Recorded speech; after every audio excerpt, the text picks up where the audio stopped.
Alô, dia 29 de março de 2019. Mais uma vez, o inusitado programa Pulando a Cerca, que não tem pauta, não tem roteiro, é como a vida. Fala, Zander Maricá! Bom dia, boa tarde, boa noite, porque não temos hora. Qualquer hora é hora de pular a cerca. Sempre com pessoas especiais, e hoje o nosso assunto é do outro mundo. Vamos assistir, que é muito bom. Daniel. Obrigado, Zander Maricá!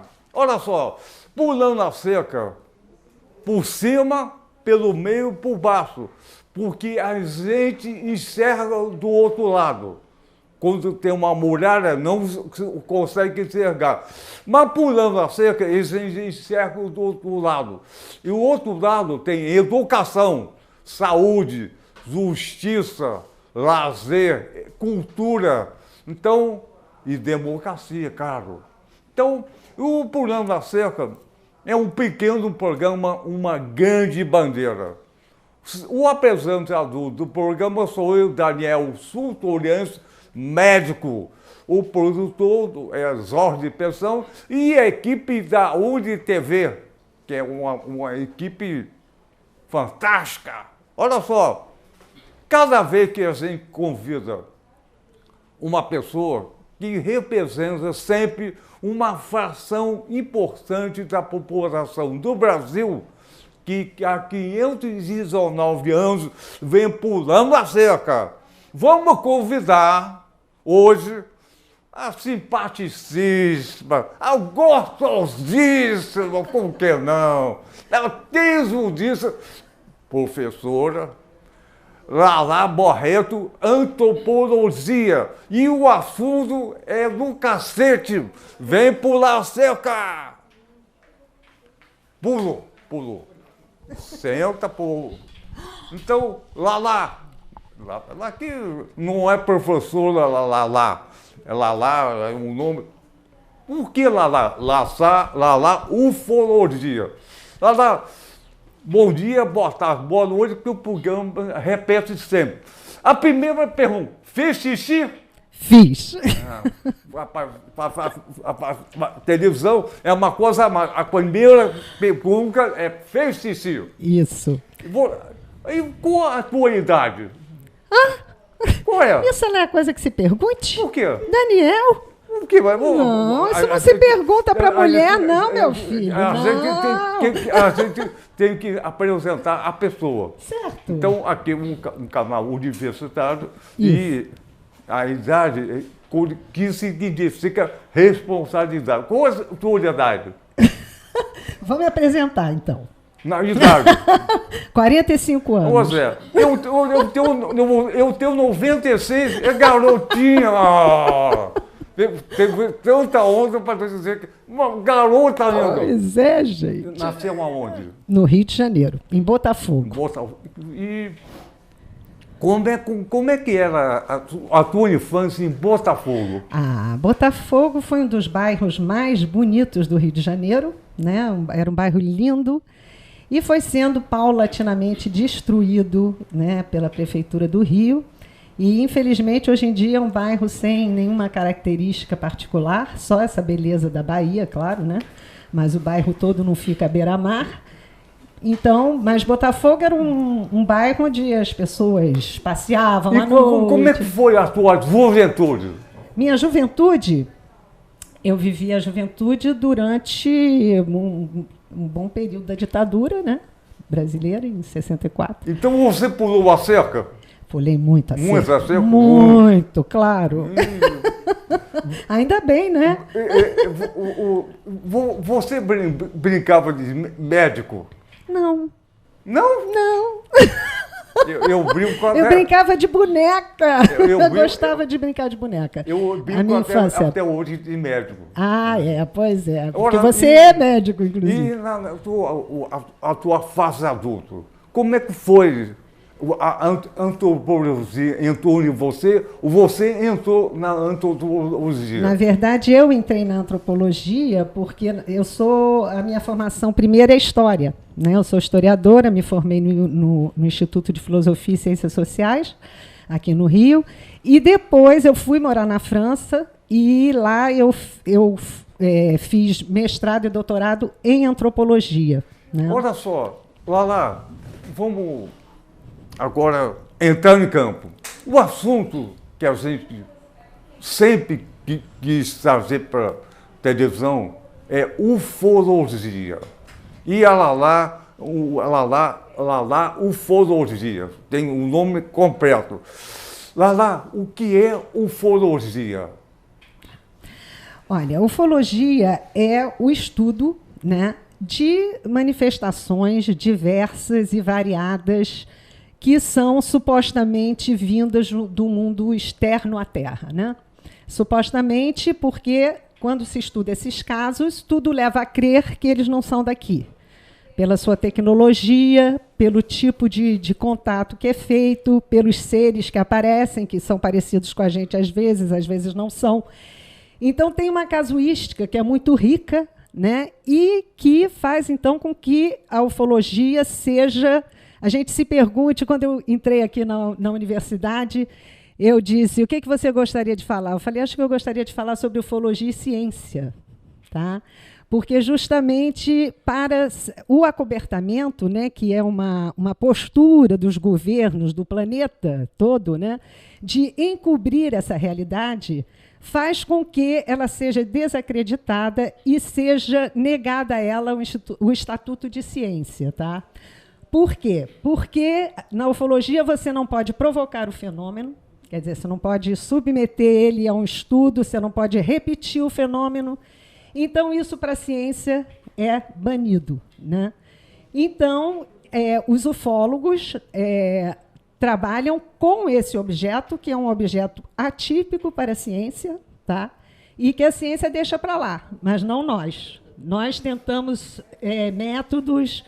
Né, tentamos ter uma racionalidade no estudo desses fenômenos. Lala, eu vou perguntar o seguinte, por que esse acobertamento? Então, parece que não existe. E quando tenta existir, se acoberta tudo. Parece que não acoberto. Mas eu acho que tem uma razão do governo. Eu acho, além da ciência, se houver disco voador ou pessoas de outro planeta, a religião coloque que Deus fez a Terra. E assim vai. Se aparecer estrutura de outro planeta, Deus acaba sendo complicado. E a religião começa a ficar complicado também. Então, parece, além dos governos no mundo todo, a questão, além da ciência, a colocação científica, a questão da religião que comanda o mundo. E se apareceu um disco voador, e agora? Quem foi o Deus que fez o planeta, que fez o homem, e assim foi? Não tem a ver isso? Tem a ver, sim. Embora não, no meu modo de entender, não são as religiões que são as responsáveis pelo acobertamento. Inclusive, o Papa Francisco, há uns 4 anos atrás, ele veio a público, né, dizer que nós, em breve, estaríamos tendo a certeza de que nós estamos sós, né, e que ele achava, o Papa, dizia que toda a criação é criação divina, né, e que é para nós nos acharmos muito grandes, né, sermos os únicos, né, na criação de Deus. Então, inclusive, existe uma parte da ufologia, que é a chamada ufologia espiritualista, né, que busca as explicações nas religiões. Eu acho que a questão do acobertamento está mais ligada ao poder, né, ao poder político, no planeta. Por quê? Porque esses fenômenos apresentam uma tecnologia muito avançada, quer dizer, o país que conseguir saber mais sobre essas tecnologias terá mais poder sobre os outros, e no nosso planeta é isso que conta. Eu acho que é mais uma questão de poder político do que religioso. Então, a questão da religião, muito recentemente, o Papa declarou, o Papa Francisco, que é sul-americano, deve ter visto também, de voador na Argentina, no Vaticano, ele conseguiu falar isso. Mas durante séculos nunca se falou. Era proibido. O cara cortava a cabeça de falar. O Papa Francisco tem uma outra postura em relação. A igreja falou que o mundo, o universo, Deus está no universo. Ele colocou uma verdade bem superior. Que Deus só estava na Terra e colocou no universo. Então, abriu o caminho. E a questão de ciência política, você acha que o disco voador, em tese, vai passar tecnologia com um governo que fosse para dominar o planeta? Não sabemos. Não sabemos se eles passariam tecnologia ou não, ou se eles já estão até passando tecnologia, não sabemos. Existem locais nos Estados Unidos que são quase que comprovadamente locais de estudo de engenharia reversa, que é o que a gente chama, quando existem aparelhos, artefatos, vestígios de todo tipo, que podem ser estudados e se extrair conhecimento disso, né?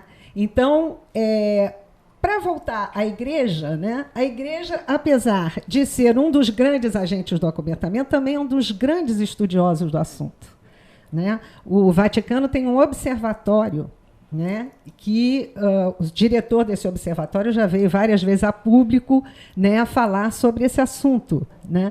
Então, essa questão da igreja, e a igreja, pelos seus agentes sociais inseridos realmente na vida cotidiana das pessoas, se você for pesquisar numa igreja, né, os registros do pároco, você provavelmente vai encontrar esses tipos de relatos, como outros tipos de relatos que a igreja tem o controle da informação, realmente, né? Hoje em dia, muito menos, mas quando a igreja era hegemônica no Brasil, não é? Isso os registros das igrejas são muito ricos para tudo, inclusive para isso. Olha só, então, lá, parece que as instituições do Estado, igreja, todo mundo acoberta, mas estuda. Claro. Vai para cá e vem para cá. Isso.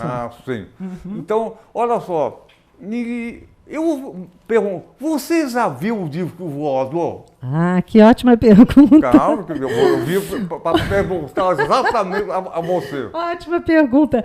Olha, eu acredito em disco voador desde que eu sou criança. Meu pai era professor de filosofia, era um homem que olhava o espaço, se perguntava sobre a vida fora da Terra, e eu, desde criança, sempre tive essa certeza, né? E sempre o meu interesse sempre foi por fases. Tinha fases que eu começava a me interessar por aquilo, estudava, lia tudo, daqui a pouco eu esquecia.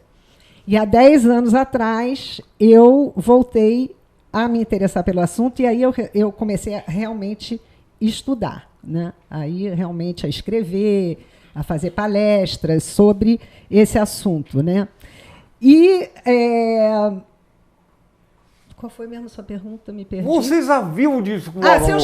Se eu já vi. Não vi. Quer dizer, muitos pesquisadores acham que o próprio interesse que te leva sem nunca ter visto é uma forma de contato.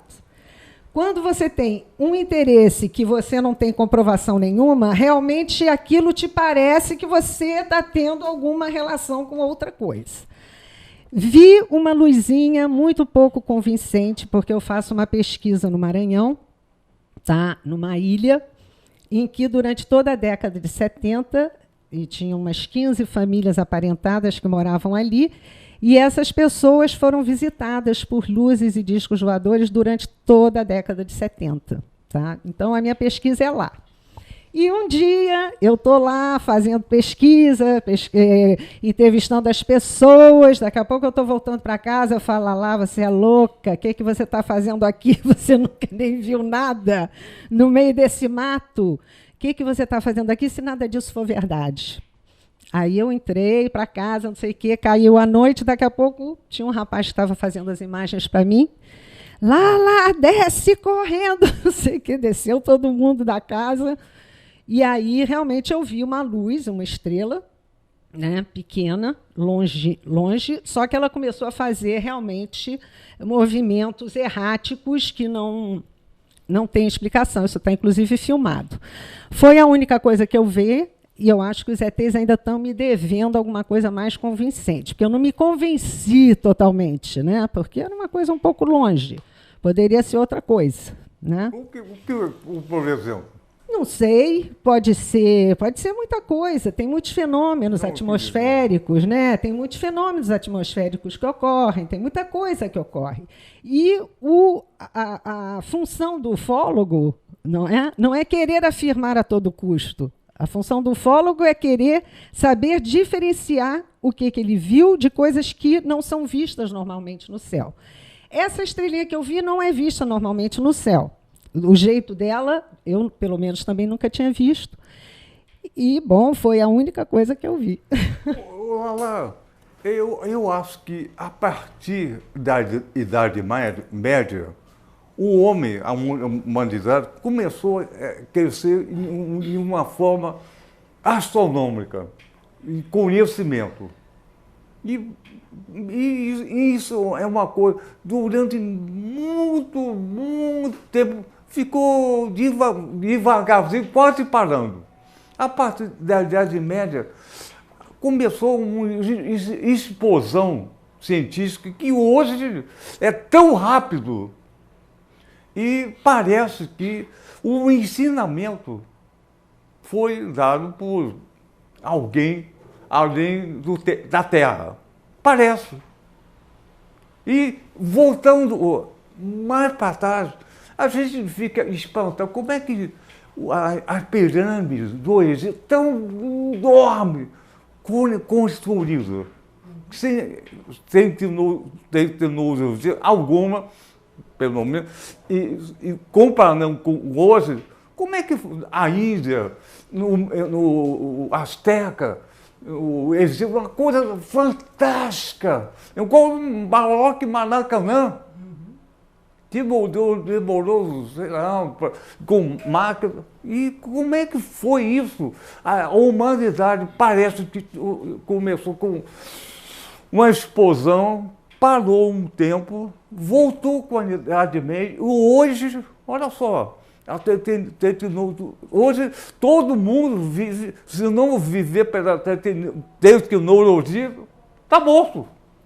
Como que alguém, será que alguém está ensinando alguém com uma cabeça boa para colocar isso? Olha, essa questão tem duas coisas aí. Primeiro, é uma questão de você considerar que a humanidade evoluiu de uma maneira linear. Tá? A tecnologia, justamente, hoje já está demonstrando que existem civilizações perdidas que estão embaixo da Terra, e você vai lá tem aparelhos que podem ver o que tem embaixo da Terra, e ontem mesmo descobriram uma civilização de 4.000 anos na Mesopotâmia que era totalmente desconhecida. Né? Está lá, um negócio imenso. Então, acontece o seguinte, no mundo, né, houve vários cataclismos, né, catástrofes naturais e tal, que dizimaram civilizações. Tá? O nosso marco seria o dilúvio. Né? O dilúvio foi uma coisa pontual que aconteceu na Mesopotâmia, só que tem que aconteceram cataclismos no mundo inteiro, e o dilúvio era o cataclismo que estava acontecendo na Mesopotâmia. Então, o que acontece?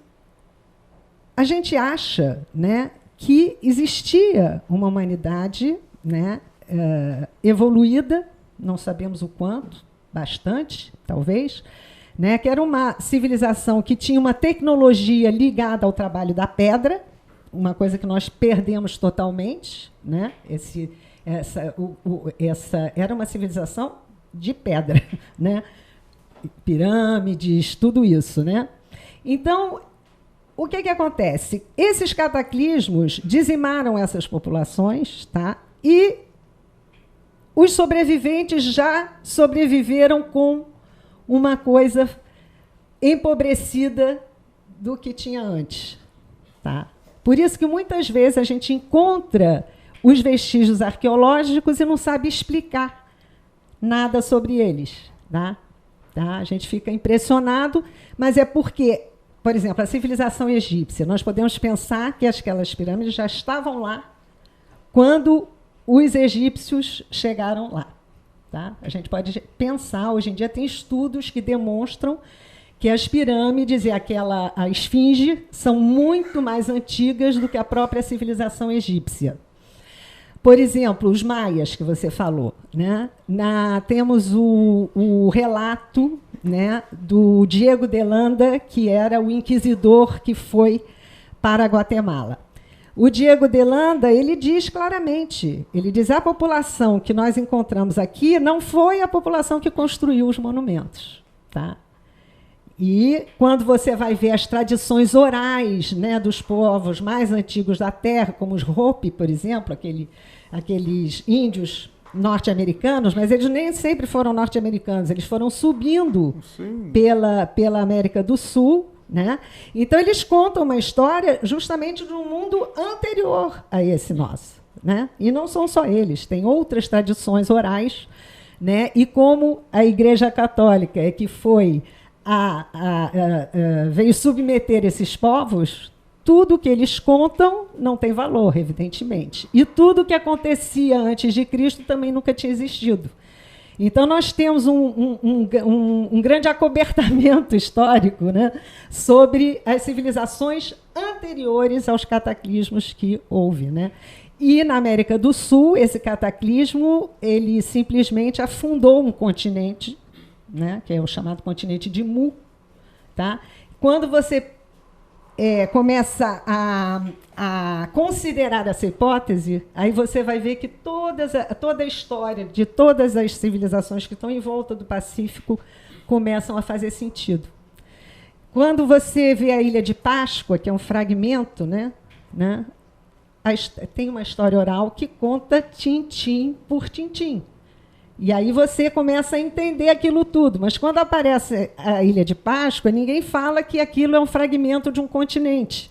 Aí você vê aqueles moais, aí você não entende nada. O que é isso? O que está acontecendo? Porque você nega a parte da história. Moais são aquelas as esculturas. Esculturas.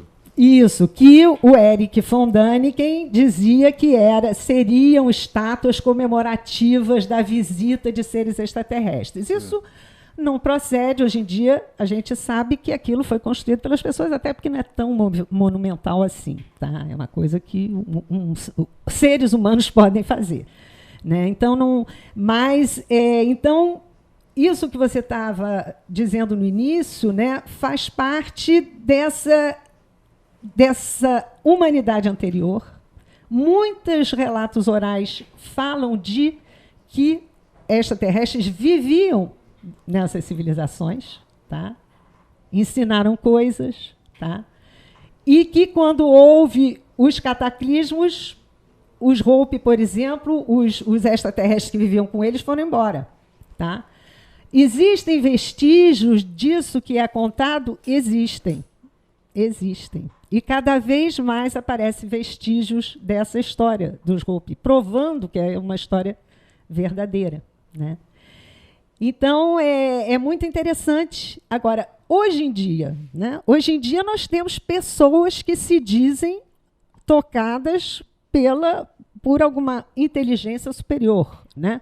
Tipo o Nikola Tesla, que era um inventor, um dos grandes... Pois é, ele dizia e era, entendeu? Ele tinha assim sintomas incríveis, entendeu? Ele entrava de repente em transe e aí aparecia uma criação qualquer. Bom, esse é um caso, por exemplo, que comprova. Um outro é o Leonardo da Vinci também. E tem um caso no Brasil, um médico em São Paulo, na década de 20, que era Dr. Marco, que ele fez toda a teoria do Tesla ao vivo.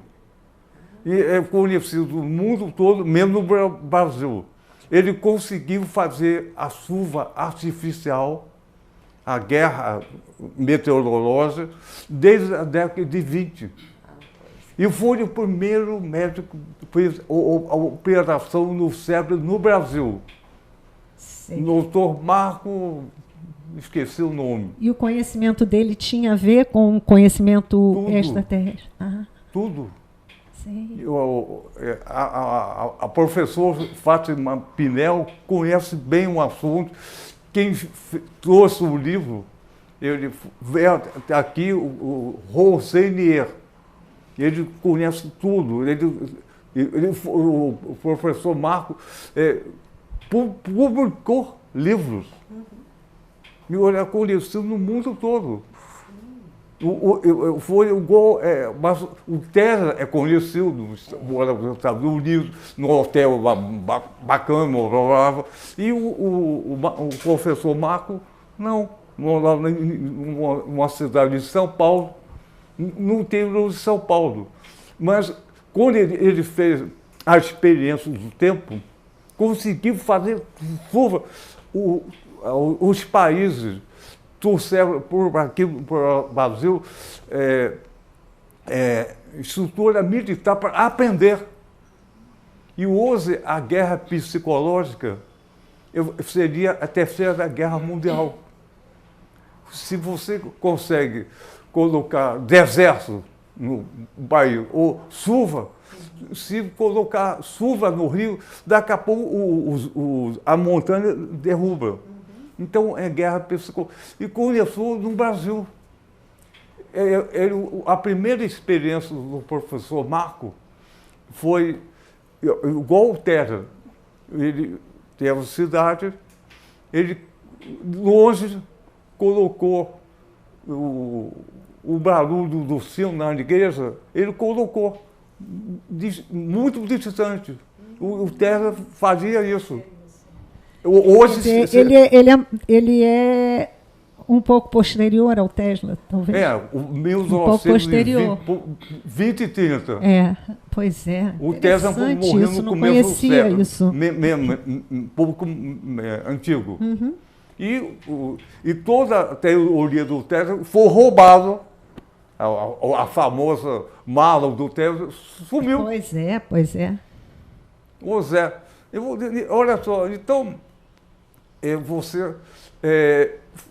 estou pensando, se você colocou, isso é importante na televisão, nunca se fala disso, se houve civilizações antigas, antes do Egito, o que for, com ensinamento dos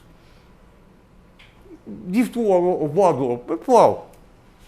Então parece que a mídia coloca os filmes na televisão, uma coisa meio fantástica, dizendo dos seus astronautas, como se fosse o disco voador e os seus companheiros fizeram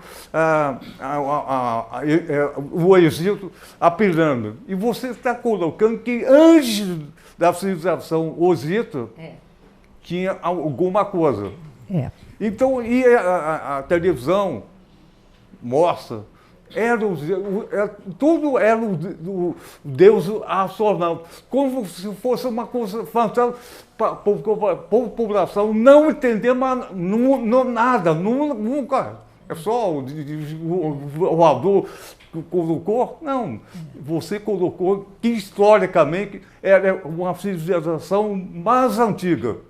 Então o nosso, o homos que a gente vive, é o que vocês posterior. Com certeza. Inclusive, nós já descobrimos outras humanidades, né? Exatamente. Já foram descobertas pelo menos 4, né, humanidades diferentes de nós.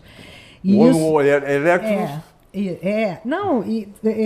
Por exemplo, tem aquele homem de Flores, daquela ilha de Flores, que é um ser pequenininho lá, que, bom, deve ter evoluído por ali. Quer dizer, existiram outros humanos, né, além do Homo sapiens. E o Homo sapiens, né, antropologicamente, existe um hiato entre a nossa sapiência e os nossos ancestrais, né? Ninguém sabe como nós evoluímos para chegarmos a ser um Homo sapiens, né? Existem teorias com relação a isso, de que nós teríamos sido o resultado de uma manipulação genética, né? Eu não sei se você já ouviu falar sobre isso. Sim. É a teoria daquele Zecharia Sitchin, né? Que traduziu as tabuetas sumérias e, bom, lá conta essa história, né? De que houve uma missão de um planeta, o tal Nibiru, o famoso Nibiru, que teria vindo aqui para minerar coisas, para melhorar uma catástrofe natural do planeta deles. Tá? E, ao chegar aqui, eles encontraram um hominídeo lá e botaram esses hominídeos para trabalhar. E, um belo dia, os hominídeos resolvem que deveria ser o homem de Neandertal, porque lá onde eles estavam já tinha homem de Neandertal lá. E aí eles resolveram se revoltar. Eles se revoltaram contra esses extraterrestres, aí tem toda a história lá, é bem interessante, né? E aí eles se revoltam, e aí esses extraterrestres resolvem fazer uma manipulação genética para melhorar essa espécie, né? Melhorar, não sabíamos, torná-la mais escrava, não sabíamos, né? Então, vamos lá. Genética tem relação com os entes. Os entes. Nós temos entes à vontade. Mas parece que o nosso ente traz toda a história desde o começo da humanidade. Eu, você, ele, todos os entes traz toda a história. E está fazendo uma história, isso é uma coisa fantástica. Vou citar o Jung, que fala bem isso, no inconsciente. E o Zen é exatamente essa. Então a gente hoje pode pensar nisso também. Mas uma questão, isso é estudado pela universidade? Claro que não, né? É. A genética até né? A genética é estudada Sim. pela universidade, mas não sobre essas coisas específicas que a gente... Eu acho que se estuda essa questão da passagem do Homo erectus para o Homo sapiens, e se estuda tudo isso, né? Mas a questão anterior, por isso que a gente está pulando a cerca. Pois é. Nós estamos pulando a cerca na humanidade anterior do anterior.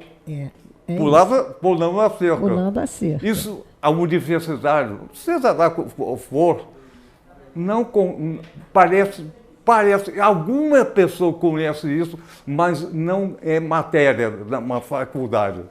Não é matéria. Não é matéria na faculdade, acho que nenhuma faculdade do mundo. Pois é, então a faculdade também é coberta. A coberta, claro, porque a faculdade, a universidade é a representante da ciência, né? É a responsável pela transmissão da ciência. Se a ciência não aceita, está fora da universidade. Universidade significa universo. Pois é. Parece que o universo é fechado. Nisso a gente pode lembrar muito esse livro maravilhoso que é sempre ignorado no Brasil, que é a Universidade Necessária, do Darcy Ribeiro, não é? Que é realmente uma reflexão sobre a educação no Brasil, uma beleza de livro, e a universidade necessária do Darcy provavelmente teria ufologia. Pois é. Mas aqui no Pulando a Cerca tem. Tem! Tá ótimo. Então você viu um pouquinho, mas quer ver. E o relato? Temos vários milhões de relatos de aparição, isso, aquilo. Isso é engraçado, parece que é uma fantasia. A mídia coloca como uma fantasia. Eu acho que, primeiramente, né, nós somos uma humanidade que colocou o homem sob suspeita, né? O homem é suspeito de tudo. Se você diz uma coisa, você pode estar mentindo, né? Você pode estar inventando, não é isso? Então, o homem é colocado sob suspeita. Um relato humano, ele pode ser certo, errado, não é isso? Entretanto, né, a quantidade de relatos, né, faz com que exista uma coerência, tá, desses relatos. Existe uma coerência neles, uma racionalidade. Tá? Então, hoje em dia, com o estudo amplo da casuística, você já pode saber o que é um relato verdadeiro, o que é um relato falso. Né? A gente já tem como, pela estrutura do que é contado. Né? Tá? Em geral, as pessoas contam a mesma coisa, né? O mesmo tipo de coisa. Contaram e fotografado e filmado. E filmado. Além do que, né, no nosso país, nós somos talvez o único país no mundo, né, em que houve uma missão governamental para investigar fenômenos totalmente únicos até hoje na casuística mundial. Né? Porque foram ataques, as pessoas foram atacadas por objetos, isso tudo foi fotografado, houve laudo médico, tudo isso é provado. Né? Mas você é psicanalista, você sabe o que é a denegação. Né? Eu acho que a denegação, quer dizer, a maneira de negar uma evidência que não é desejada, é talvez o mecanismo psicológico mais forte que existe com relação a essa questão da vida fora da Terra. Né? Então, eu acho isso muito interessante, né? Porque é um mecanismo psicológico humano que se expressa de maneira coletiva. Né? O que você acha disso? Vou te entrevistar agora. Não, pode ter à vontade. Olha só, vou voltar a você. Quando você tinha 7 anos, você começou a sacar que existe outra coisa além do céu e da terra em relação ao teu pai. O teu pai parece que foi uma pessoa importante nessa visão. Como é que foi a tua primeira experiência com 7 anos? Experiência ufológica? Como eu estou te falando, a experiência ufológica que eu tive e que tenho até hoje é um interesse que me leva a ir no meio do mato, no Maranhão, pesquisar. Não, como é que foi a tua primeira experiência com 7 anos? Ah, tá. Isso eu posso dizer, sim. Né? Em Petrópolis, na cidade de Petrópolis. Morava em Petrópolis? Não morava em Petrópolis. Meus pais tinham uma casa lá, sim, que a gente passava as férias. Meus pais tiveram 12 filhos, né? Uma família muito grande. Um time de futebol. Então em Petrópolis com meu pai, né? E meu pai olhando, mostrando para nós o céu, ele conhecia muito bem o céu, né? Mostrando as constelações e justamente fazendo essa pergunta: será que existe gente como nós lá? E tudo isso, para mim... Mas ele já falava disso há muito tempo. Mas com 7 anos, realmente você começa a ter uma outra consciência, diferente do... Então, a primeira sensação, você sentiu o pai falando com consternação. Foi uma pergunta, na verdade. Sim. E Foi qual uma foi pergunta. a sensação? Sensação maravilhosa que eu sinto até hoje. Exatamente. Até hoje. A minha pergunta é essa. Olha, você que é um homem que é apaixonado também pelo que faz, pelo que a gente conversou, é esse enlevo que a gente tem quando faz uma coisa que gosta, que pode ser intelectual, pode ser uma coisa mais prática, não importa. Né? Sempre que a gente faz uma coisa que a gente ama, existe um enlevo. E isso é o que eu sinto até hoje. Então, desde os 7 anos, observando o céu com o papai, você pulou a cerca. Pulei mesmo. E meu pai, ele era um homem que gostava de pular a cerca intelectualmente, né? Ele era realmente um intelectual, né? E era um homem que achava que nenhuma pergunta devia ficar sem resposta. Osário, imagina um pai que tinha 12 filhos, imagina que não pulou a cerca. Bem, Daniel, vou te dar uma notícia, tá? A minha família também. Somos 12 irmãos. Pulou a cerca. Temos algo em comum. Então, o pai que pula a cerca 12 vezes é pulador de cerca.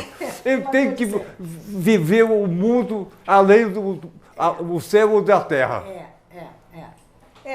Eu tive esse privilégio, né, de ter um pai assim, porque é um privilégio, né? É um privilégio você estar sempre com uma pessoa que está sempre voltada para o mundo, para as coisas e para o conhecimento, principalmente. Ele era um grande professor.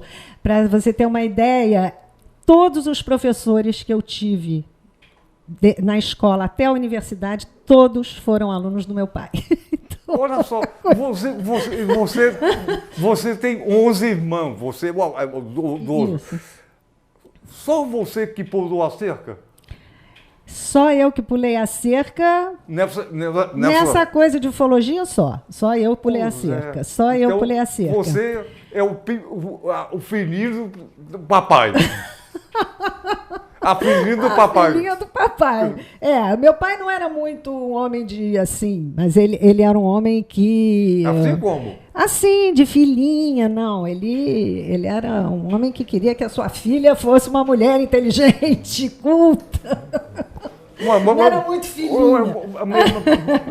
Você tem 11 irmãos, você é 12. Qual é a tua série? É primeiro, segundo? Que etapa você está? Eu sou a 11ª. Ah, então... Eu sou a caçula das meninas. Ele pulou assim com 11 vezes para fazer uma. Ah, entendi. Entendeu, né? Bom, fez outras, né? Que fazem outras coisas. Sim, mas 11 pulados de cerca para fazer uma ufóloga. Que tinha relação com ele. Isso. Ah, agora eu entendi. Isso. Olha só, lá, eu acho que foi excelente, você, historicamente, o que você contribuiu para esse programa, que é uma explosão que a mídia não consegue nunca fazer, ou a coberta para nunca fazer. E a equipe aprendeu também, o espectador. Eu vou dar parabéns a você pelo teu pai, que demorou 11 vezes para fazer um. E ainda criou um, hein? Eu tenho um irmão queridíssimo que foi criado pelos meus pais. Porque somos 13, na verdade. Você pula a cerca também, igual o teu pai? Não, eu só pulei a cerca 2 vezes. Tenho 2 filhas. E as duas pula a cerca com você? Elas se interessam, né? Mas de uma maneira um pouco galhofeira, assim, né? Então, elas gostam de imitar a dublagem do History. Então, depois do programa Pulando a Cerca, as duas filhas vão sacar. Vai ser ótimo.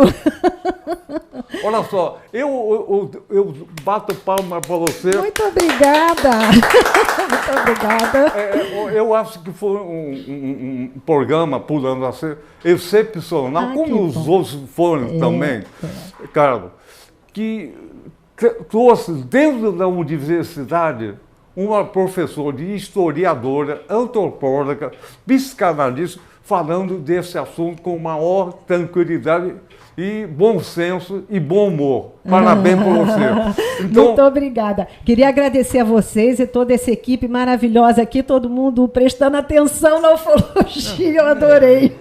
Obrigada a vocês todos e a você, Daniel. Quando a equipe presta atenção, o programa é bom. Então quando está dormindo, é um saco. Olha só. Então, vamos cantar o sinal. 1, 2, 3, pulando a cerca com vocês. 1, 2, 3, pulando a cerca com você. Valeu! Valeu, obrigada.